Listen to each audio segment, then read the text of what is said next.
La mia presentazione scoprirete che è un riepilogo di quello che abbiamo visto oggi, confermerà quello che ha detto il Presidente Cioni, quello che ha detto Leonardo, quello che ha detto Banca d'Italia, quello che ci ha detto Res. Vedete che alla fine siamo arrivati anche noi, partendo da un punto di vista differente, che è quello dell'analisi dei dati, alle stesse conclusioni. Quindi, nel contesto, tanto credito a poche imprese? Sì, le imprese migliori ottengono i soldi, quelle che hanno valutazioni un po' più alte in termini di rischiosità hanno più difficoltà ad accedere al credito. La riforma è un problema, ma non solo quella, abbiamo tante altre normative che impattano e impatteranno su di voi. La sostenibilità, quindi dobbiamo diventare più grandi per poter coprire determinati costi fissi, però poi ci allontaniamo dal territorio, quindi qual è l'equilibrio giusto tra questi due step? E l'ultimo, mercato innovazione. Qui ho fatto un approfondimento per Fedart, quindi troverete una sezione dedicata e probabilmente c'è un'opportunità. Voglio farvi vedere questa opportunità per comprendere se magari potete coglierla, che attualmente forse è un fastidio per le banche che ci sono qui, forse in futuro diventerà un problema, lo vedremo.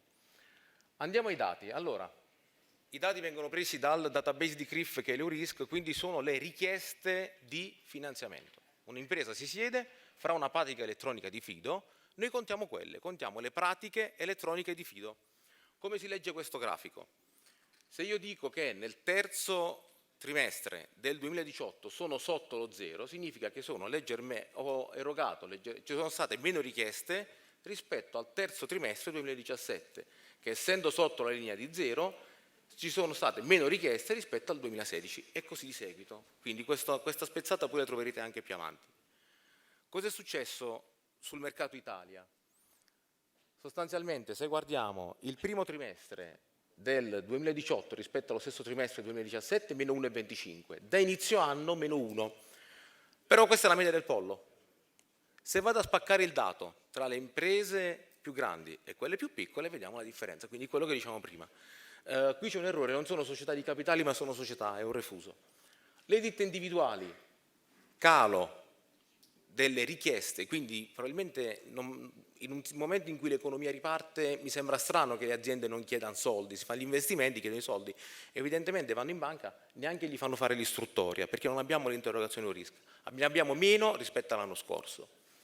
Se invece parliamo delle società, ecco che loro sono sopra la linea mediana, quindi le imprese, le società più 0,3, le ditte individuali meno 3,4. Andiamo ancora a spaccare il dato, vediamo ma qual è l'importo medio che viene richiesto. Sostanzialmente l'importo medio è più 3,7% perché, come dicevamo prima, le imprese più grandi chiedono soldi, chiedono importi più grandi. Anche se i piccoli importi rappresentano ancora un terzo delle interrogazioni e sono in crescita rispetto all'anno scorso. Quindi forse ottengono di meno le imprese più piccole? Dividiamo ancora il dato in funzione delle imprese. Ecco la conferma, le imprese più grandi crescono dello 0,7%, che su un 5,8 è tanto. Cioè lo 0,5% è il 10%, quindi siamo su crescita attorno al 15% in più di richieste effettuate da aziende con fatturato sopra i 10 milioni di euro. È ancora rilevante comunque le imprese che chiedono fino a 20.000 euro come importo richiesto, sono ancora la stragrande maggioranza. Questo invece è un altro dei problemi che era emerso in questi giorni, le start-up. Allora, l'economia riparte, partono le imprese start-up, ma i finanziamenti erogati alle imprese con meno di un anno di vita scendono dello 0,9%. Queste imprese quando vanno nei sistemi di valutazione non possono essere valutate, quindi probabilmente ricevono delle condizioni economiche non accettabili, fatto sta che molte volte non vengono neanche valutate, perché ho detto qui siamo alla interrogazione, quindi l'azienda che chiede soldi, non viene neanche istruita la pratica. Se invece andiamo poi a fare un'analisi sul tasso di default, ecco qui le cose sembrano andare meglio. In realtà questa discesa della curva è figlia di due fattori. Il primo è che le imprese che dovevano uscire dal mercato sono uscite, quelle rischiose. La seconda è la forte selezione che viene fatta nell'erogare i finanziamenti. Quindi ad oggi la forte selezione fa sì che il rischio, la PD rilevata da CRIF è in calo e qui se pensiamo che ci sia ancora una moderata crescita economica, perché noi adesso ancora rileviamo una moderata crescita economica, quando abbiamo fatto questa analisi che era settembre, ci aspettiamo che il trend resti questo. Nel caso cambi lo scenario dovremo anche rivedere questa valutazione, però Vista la qualità delle valutazioni fatte, ci aspettiamo in futuro una PD in attesa. Noi arriviamo alla PD ad oggi, quindi chi fa le risk oggi ottiene la valutazione Credit Bureau Score, ecco, quella è una prospezione a 12 mesi, ecco che io riesco a fare la prospezione a 12 mesi di quello che capiterà, perché so come sono state valutate le pratiche oggi. Naturalmente la rischiosità cambia da settore a settore. L'edilizia è ciclica, l'economia migliora, ecco che il tasso di default cala. Qui abbiamo confrontato l'ultimo quadrimestre 2016 con il secondo trimestre 2017 e l'ultimo 2017, è in calo. In media il mercato cala del 20%, l'edilizia scende, le utilities invece, esempio, la rischiosità addirittura è aumentata nell'ultimo anno. E se varia da settore a settore, ecco che poi io, come CRIF, ho voluto aggiungere anche un'analisi sulla conoscenza del territorio, cioè la rischiosità, come vedevamo prima, cambia da settore a settore, ma c'è qualche altro parametro che mi indica come varia la rischiosità? Ecco, la conoscenza dell'imprenditore, la conoscenza dei soci dell'impresa può fare la differenza. Un'analisi che abbiamo fatto noi, abbiamo rilevato che le imprese con soci che hanno avuto problemi in precedenti esperienze imprenditoriali sono 3 volte più rischiosi delle imprese dove ci sono soci che non hanno avuto problemi. Conoscere il socio significa conoscere l'impresa, quindi conoscere il territorio. E quindi questo è un valore che diciamo prima che dobbiamo capire se lo manterremo o lo perderemo nel diventare più grandi.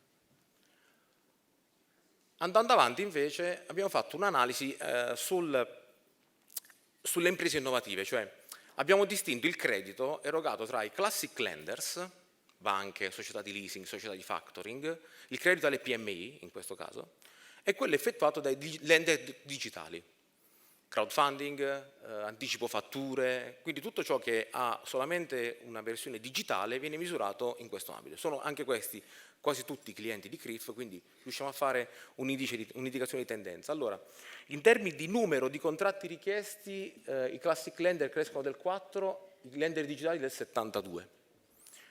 In ambito di importi la crescita è ancora più alta, quindi il totale richiesto è cresciuto del 99%, quasi del 100%. Questo significa che probabilmente chi ha chiesto magari 5.000 euro, approvato, si è trovato bene, allora ha chiesto importi più grandi, oppure che sono imprese più grandi che adesso stanno accedendo a questi operatori. Fatto sta che anche qui abbiamo provato a spacchettare il dato per capire che cosa sta succedendo. Quindi se andiamo a vedere la dimensione delle imprese, quindi dividendo le imprese per classi di fatturato, queste sono le imprese più piccole, quindi da 0 a 500.000 euro di fatturato, queste sono le imprese con oltre 50 milioni di fatturato, vediamo che in realtà non c'è una grandissima differenza, soprattutto sulla parte bassa che è quella che ci interessa come ambito confidi. La differenza invece la troviamo quando cominciamo a suddividere le imprese per anni di attività.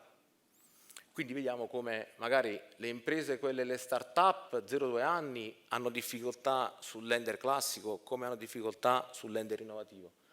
Però già l'impresa che può dimostrare che è un'azienda sana, che esiste da anni, ha un Eurisk attendibile, quindi ha una storia creditizia, ecco che probabilmente ha più facilità nel trovare un ascolto da parte del lender digitale rispetto che la banca, perché comunque le aziende più giovani, 0-5 anni, che sono queste qui, fino a 5 anni sono questa soglia qua, vedete che è molto più elevata rispetto a quella che rileviamo sui lender tradizionali.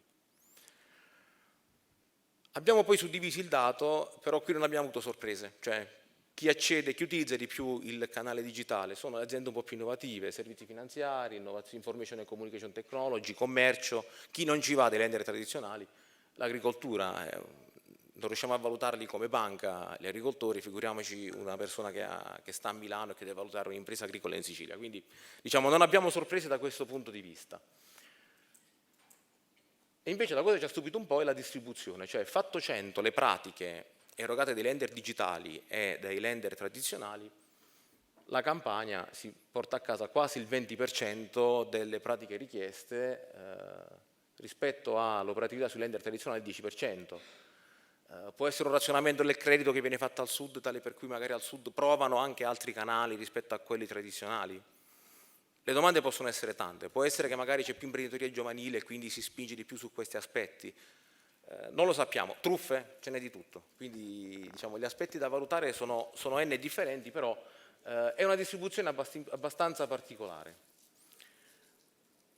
Ultima analisi, ed è qui che probabilmente ci può essere una prospettiva per i confidi rispetto a questi operatori, è la rischiosità, cioè i soggetti che vanno a richiedere un finanziamento sono mediamente più rischiosi per i nuovi lenders rispetto alle banche tradizionali, quindi ne arrivano di meno di soggetti poco rischiosi e con una rischiosità media, una PD più alta, perché la curva per i soggetti buoni, per le banche tradizionali è a zero.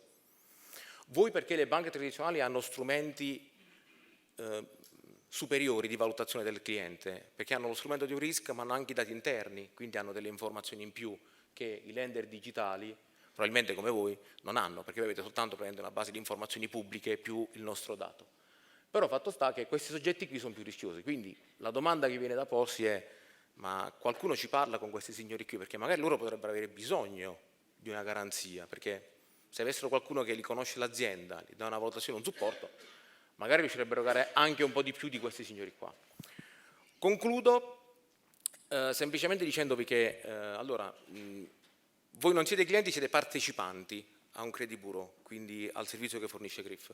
Per permettervi di accedere a tutte le analisi che facciamo, a tutti i paper che sviluppiamo, abbiamo creato un'app, si chiama CRIF Finance Next, potete scaricarla tutti, è gratuita, vi registrate e avrete accesso a tutte le analisi, quindi la prima parte dell'analisi che avete visto è disponibile, la seconda parte, quella sul digital, ve la distribuirà Fedart perché è stata fatta per Fedart, e avrete anche poi tutti quanti i success story di CRIF a vostra disposizione.